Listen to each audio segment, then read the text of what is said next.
নমস্কার সবাইকে, প্রতিমা ভেজ কুকিংয়ে সবাইকে স্বাগতম। আজ আমি তোমাদের সাথে গোটা জাম্বুরা মাখা রেসিপি শেয়ার করব।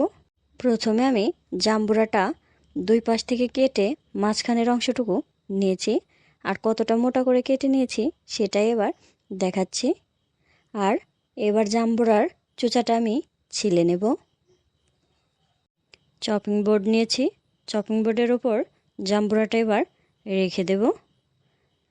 এবার একটা ছুরি দিয়ে জাম্বুরার যে বাইরের অংশটুকু আছে সেই অংশটুকু পিস পিস করে কেটে ছাড়িয়ে নেব। তোমরা চাইলে বটি দিয়েও কেটে নিতে পারো। এক পাশটাকে কেটে নিলাম, এবার সবটুকুই কেটে নিয়েছি।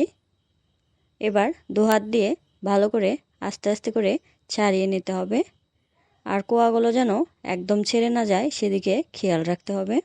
এই কোয়াগুলো কিন্তু একদম গোটাই ছাড়াতে হবে।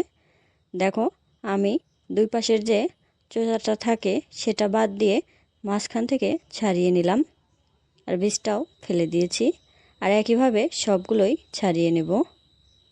সবগুলো জাম্বুরা ছাড়িয়ে নেওয়া হয়ে গেছে। এবার এই জাম্বুরাতে মশলা মাখিয়ে নেব।